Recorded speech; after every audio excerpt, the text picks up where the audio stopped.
And as students get ready to return to classes in the coming weeks, we're continuing to check in with school districts across mid-Missouri on their return plans. This morning, we're joined by Fulton Public Schools Superintendent Dr. Ty Crane, and thank you so much for being on with us this morning. Thank you, Brittany. Now, what are the options for students and families in your district for the 2020-21 school year? Yes, so in Fulton, we have two different options. We have our traditional in-person option where students will be able to attend school, and then we also offer a full virtual option for our students and families if they so choose to do that. And will there be any differences at the different levels of schooling, like high school, middle school, and elementary school? Absolutely, that's a great question. Each of the buildings have a different makeup, whether you're talking a middle school or a high school versus an elementary school. So schedules have been changed. We've added additional lunch shifts to allow for social distancing. And so with high school students, where they still be changing classes, they will. However, we've changed our schedule to more of a block schedule. So instead of attending all their classes each day, they'll have a schedule every other day to attend classes to, again, allow for that social distancing, keep them in more of a cohort. Absolutely, and you talked a little bit about some of the social distancing changes. What other changes will the district be making to keep people safe from COVID-19? Yes, so with the virtual education, we actually have almost 300 students that are going to participate in virtual education. So that's actually allowed for our class sizes to come down quite a bit in most of our buildings. And so with that, we'll rearrange furniture within the room. We've also got dividers. When students aren't able to social distance, we've got dividers that we'll be able to put through between those students. They're clear plastic dividers.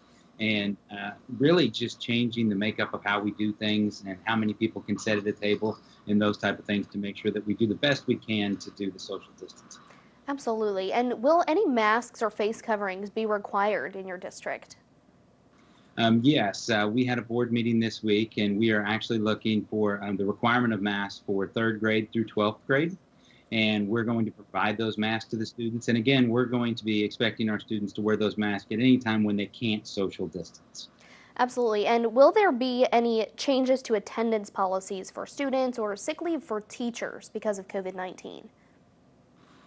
Yes, we won't be emphasizing any type of a perfect attendance. That will change. We'll be more emphasizing making sure that if you're not well, that you don't come to school and that you do stay home. We also have, with the Coronavirus Act, with teachers, they have their 2 weeks of leave that comes with that.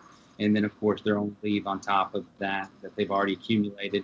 And our goal, again, will be that if you don't feel well, stay home. Don't worry about that. We'll take care of things here and try to work with students to make sure if they get quarantined or if staff gets quarantined, if we can still work from home or if we can still continue to do teaching and learning from home and have processes in place for that. Now, we talked a little bit in our last half hour about plans if anyone in the district is not feeling well or needs to quarantine, but what is the plan if someone actually tests positive for the virus? Yes, so we have procedures in place that if somebody tests positive for the virus, we've been working with the county health department and making sure that we have procedures in place to do contact tracing here at the school district and working with the county health department. We'll have seating charts on buses, seating charts in the classrooms. Those are all uploaded so that if we have an issue where we find out somebody had tested positive, we can quickly go back through that information and make sure that we can trace wherever that student was and be able to identify any other individuals through the health department that they believe might be at a high risk. And are there any extra sanitization measures in place in the district? Absolutely. So every classroom will have sanitizer. We'll have it in the front of the buildings, inside the buildings, throughout the hallways. We've added a lot of those. We'll also be going through and things like water fountains. We've taken out water fountains and replaced them with water bottle fillers.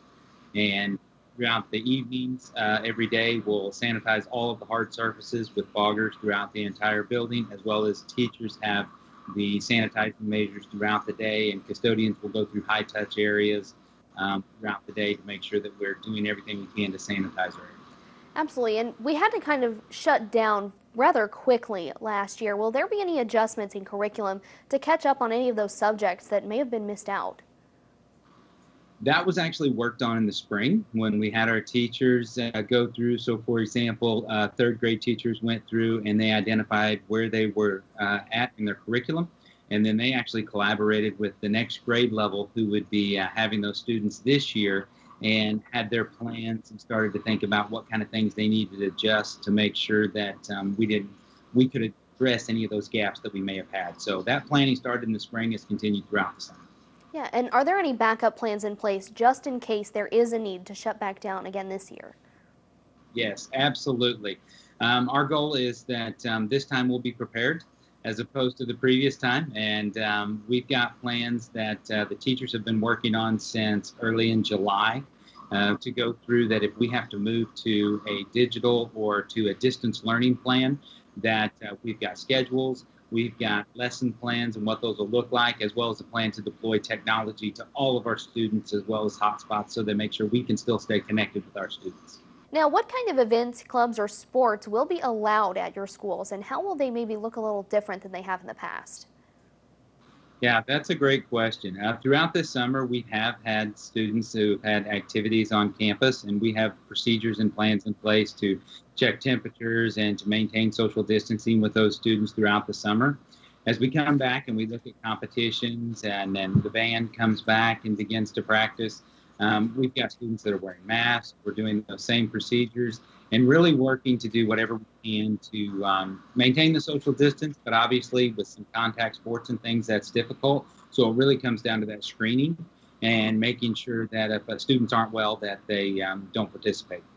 Yeah, and speaking of screenings, will there be any type of health screenings as students and staff enter Fulton Public Schools buildings? Yes. So to make this work and to be successful, it's really going to take everybody working together, and that includes our parents. And we're going to work to try to educate our parents so that before they ever send a student to school and before staff comes to school, that they're checking for those symptoms or anything that might prevent them from being at school, and that they stay home if they don't. Once they come to school, we do have thermal cameras that will help us with identifying temperature for our limited visitors that come into the building, as well as students. If somebody were to have an elevated temperature, then of course we would check them with an FDA-approved device to make sure that if they do have an elevated temperature, they go home.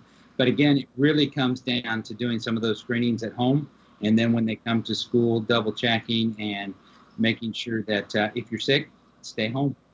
Right, and we've gone over a lot of things this morning as students get ready to head back to school in just a little less than 2 weeks. What are some of the biggest changes that students should expect as they head back?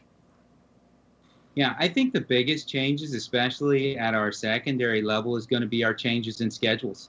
It will look very different this year as we try to limit the amount of movements that our students do throughout the day. They're still going to change classes, they're still going to move, but moving back to more of a block type schedule where they only have half their classes, kind of an A day, B day type scenario, will really be one of the major changes. And then also just the simple fact that as we move throughout the day, we're going to be making sure to try to maintain that social distance, have that messaging out there with the masks, and really trying to keep kids as safe as we can.